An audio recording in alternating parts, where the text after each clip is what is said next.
boundary between the sensory and the suprasensory worlds.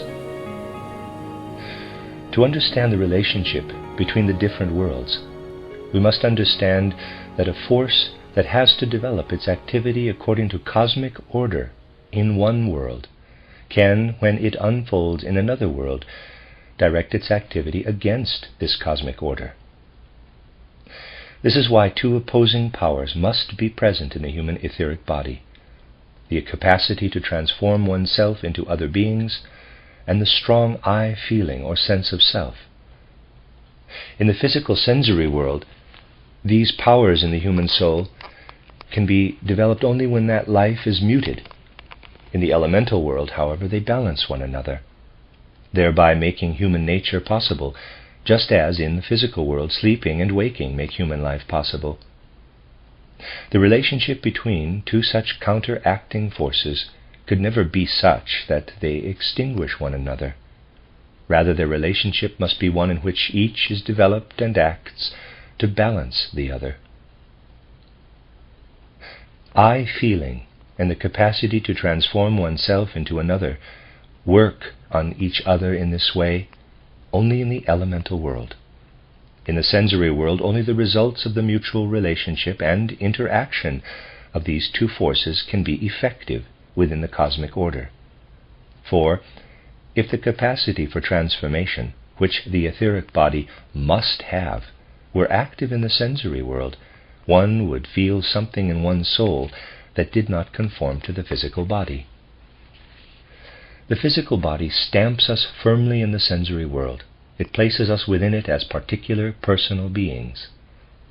But the etheric body does not place us in the elemental world in the same way. In order to be a complete human being in the elemental world, a person must be able to take on the most varied forms. Were we unable to do so, we would be condemned there to complete isolation. We could know only ourselves. We would feel unrelated to any other beings or processes. It would be as though in that world no other beings or processes existed. On the other hand, if we develop in the sensory world the same capacity for transformation that we need for the elemental world, then personal identity would be lost. We would live in contradiction with ourselves. In the physical world, this capacity for transformation must remain a force at rest in the depths of the soul. A force that gives the soul its basic mood, but one that does not develop in the sensory world. Suprasensory consciousness must acquire the capacity for transformation. Were it unable to do so, it could not observe in the elemental world. Suprasensory consciousness thus acquires a capacity that it can use only while active in the elemental world, and that it must suppress as soon as it returns to the sensory world. Suprasensory consciousness must therefore always be aware of the boundary between these two worlds. It must not work in the sensory world with capacities that are appropriate only to the suprasensory world. If the soul, knowing it is in the sensory world, were consciously to allow the etheric body's capacity for transformation to continue its activity there, then normal consciousness would be filled with thoughts that do not correspond to sensory reality. The soul's thought life would become confused.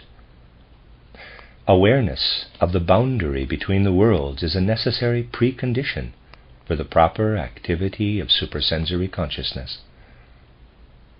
Those who wish to achieve suprasensory consciousness must take care that knowledge of the suprasensory worlds does not creep in to disturb ordinary consciousness. By meeting the guardian of the threshold, one gains an understanding of the soul's situation in the sensory world. The meeting shows whether one's soul is sufficiently strong to banish from physical consciousness the suprasensory forces and capacities that should not be active in it. If one enters the suprasensory worlds without the self-knowledge provided by the guardian of the threshold, the experiences of those worlds can be overwhelming. They can force themselves into physical sensory consciousness in the form of illusory images. These images then take on characteristics from the sensory world, with the result that the soul wrongly considers them to be reality. However, developed clairvoyance would never consider images of the elemental world to be real, in the same sense that physical consciousness must consider experiences in the sensory world to be real. Only the soul's capacity for transformation brings the images of the elemental world into the right relationship with their proper corresponding reality.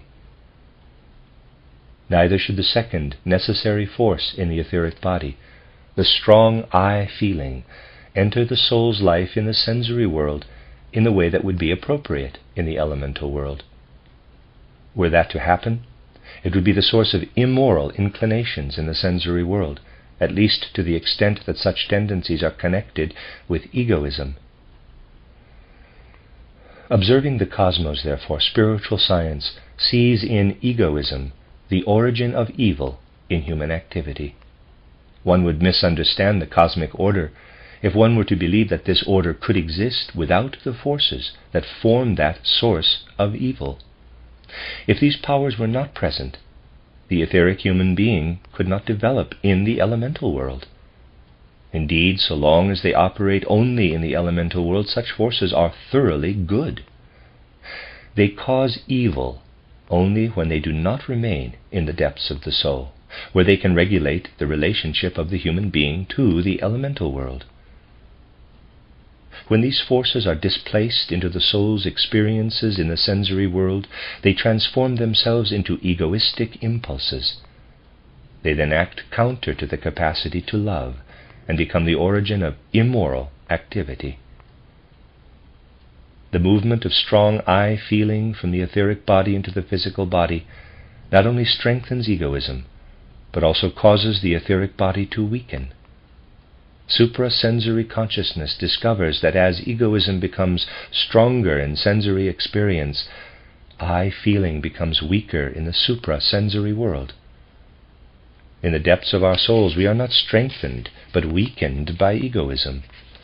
And when we step through the gates of death, the egoism that we develop in the life between birth and death weakens the soul for experiences in the suprasensory world.